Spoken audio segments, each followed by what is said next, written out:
world's in the middle of a pandemic right now. February, no. It's March 16th. I'm in the Bay Area, and they just declared a lockdown until April 7th, which is about 3 weeks away. I decided to record a little bit of this. Today's day one. I had a couple classes online, a couple meetings. I ate some food, had a couple cookies, set up a little office over here to make everything more normal and try to set up a routine. But I think my parents, it's just hard to do schoolwork when you're like figuring this all out. I ate mac and cheese. It's mac and cheese number one of the quarantine. Happy day 2 and happy St. Patrick's Day. It's day 2, so today, starting at midnight, like midnight this morning, not midnight tonight, is when they officially declared a stay put. It's quarantine day 3. It is March 19th, day 3 of the quarantine. Day went pretty good. Yesterday was a rough day. Housing issues, class issues, but somehow we figured it all out. I think I needed to have a breakdown, and we had it. But today's a better day. I had my second mac and cheese, so we're doing good. I made it wrong though. I put the powder in, and then I put the water in, and then I put it in the microwave, but you're supposed to put the water and then the microwave and then the powder once it's out. But I was doing it like you do instant ramen, so I was wrong. It's fine. It just overloaded and exploded. But classes went good today. I had a meeting with my lab instructor or my PI, and that went really well, and it made me really excited for the future and working towards grad school, and just gave me hope, because at the end of the day, there's always research, and there's always more articles to be read, and that gave me things to do during spring break next week that I'm able to do and then present. So that was really exciting. Hello. It's day 4 of the quarantine, but I've been inside since Sunday, so it's been 6 days since. Today was a better day. So now it's officially spring break because I had my last class. I finished my quiz. So that was really good. I don't know if it was today or yesterday, but New York State officially is going into a stay put lock-in situation, like the entire state, not just Manhattan, and that goes into effect Sunday night, which in my opinion is dumb, because I think they should do it now because they have a lot of cases, but that's just because they're testing more. But it's fine. It's actually not fine, but they're doing it, and that's all that matters. Yeah, so that's happening in New York State. So me now going home is becoming a little more unrealistic, which I recognize, but it's okay. I'm here, I'm safe, and that's all that matters. I called my parents again because that's what I'm doing. Last night I watched Love is Blind with my friend on Netflix party, which was also really cool, but also really creepy, but also it's really nice. You can pause and chat. And today, some of my lab passed their calls, so that was really fun, and we all celebrated, and I'm really proud of him. So that was really good. Yeah, and then I had a quiz, so I did the quiz, and I submitted it, which is why I said it's now officially spring break. So in the meantime, I've just been looking up recipes and making my plan for next week, and I'm trying to find cooking recipes because I have all next week, and I cook when I'm stressed, so I'm not stressed. Overall, with coronavirus, I think America's starting to take it more seriously, which is good. And we're also testing more, which is since our numbers going way up, but I just don't know what the intentions of all these quarantines are, because this is the same thing with China and Italy as well. Is are we quarantining to make sure that everyone who has it stays inside for the 2-week exposure period, so then afterwards, when they're no longer infectious and they're recovered individuals, that the virus is gone, so no new individuals can come into a population? Because if that's the case, that means that the borders would have to be closed until it's completely eradicated, but that's also assuming that we can completely eradicate it and that we have long-term immunity, which is something we don't know yet. So yeah, I'm just wondering if these are short-term solutions and the long-term is a vaccine, or if it's just doing these short-term solutions to not overwhelm the health system, obviously, but then if different cures, not even cures, because you can't really cure a virus, but treatments are being done, because the only way to help a vaccine is the only way to help a virus is a vaccine, where if you have a bacterial infection, you can use antibiotics, but when you have a virus such as a cold or the flu, the only way, you don't treat the virus, you treat the symptoms that the virus causes. So I'm just curious what America's intentions with this is, as well as the rest of the world. But China's overall cases have gone down, which is good. It's showing that there's light at the end of the tunnel. Yeah, we're gonna be great. Bye.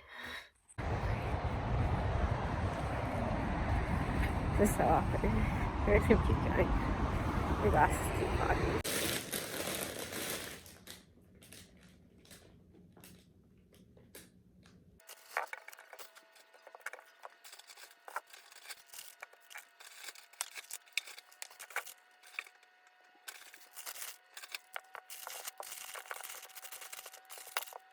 Hello, it's quarantine day 7.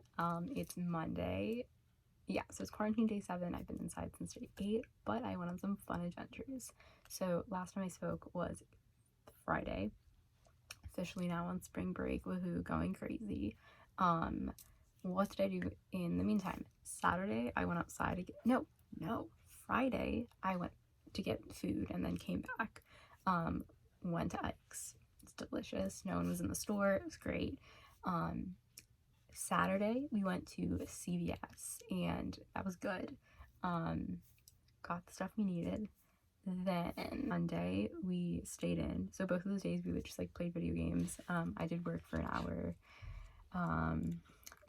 Yeah, but the weekend was different. It was weird because you can't go anywhere. So it was like the weekend, but we were doing the same things we were doing after work and school, which is kind of strange. But that's what I was talking about. What I was saying was, I think it was Friday, New York announced their stay and put would begin on Sunday, and I think that's when I was like, oh, this is happening. I'm here. Yeah, it was just a lot. But I got to FaceTime my whole family, not my whole family, like my mom, dad, brother, on Saturday and Sunday, which was really nice. Getting into like a routine and like looking at recipes and trying to remain a sense of normalcy while being in the physical same place is new.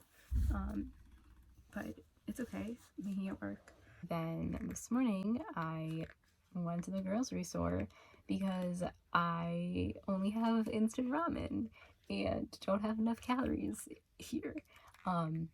I've eaten mac and cheese I think 5 times, which is fine with me. So I got there around 8:50. They open at 9, and from 8:45 to 9 they were having people 65 and older go in, get premier first come shopping, because everything was sanitized and there's less people, so that was good. It was funny though because you don't know who's 65 and older, so you just sometimes tell someone they can go to the front of the line and they're like, I'm 63, and you're like, you don't look 63. People in front of me left their child in the car, and the guy behind me I think I knew, and the guy too behind me was like, old people can shop all day. And I was like, you're not getting the point. And then from 9 to 10, they were letting older people go to the front of the line. And I'm assuming also immune compromised people. I'm assuming that one because like that's what I've heard. And also there was a woman who just like cut the whole line who did not look 65. She has a compromised immune system and the best intentions. She wasn't trying to do anything wrong. So they had a really good policy. It was 1 in, 1 out, and they had tape on the floor to designate 6 people. So when I got there at 8:50, there was about like 15 to 20 people ahead of me, and I finally got in the store at 9:35, and this was including all the older people. I didn't hear how many people they were letting in the store. It was a 1 in, 1 out. I heard 75, but I think it was 25. Everything was a limit of 2, excluding paper products. I believe they were handing those out at the front, and it was like 1 paper product, period. So it was like toilet paper or paper towels. So I finally got to the front, and then everything was limit 2, which is like kind of confusing because like a tomato, but then so I can only get 2 individual tomatoes, or I could get like a pack of tomatoes, but could I get 2 packs of Roma and then like 2 packs of cherry? So just like I wasn't gonna test it because that was mean, but everything was really well stocked, which was really nice. It was the first time I ever actually like had a food shop for a full week because I don't do that for myself during the school year, so that was nice. It was also really relaxing kind of because no one else was there, and I tried to go as speedy as like I could because other people were waiting. It was a little chilly out, so I somehow ended up getting 4 bags of groceries and had to carry them back, so I like injured my shoulder.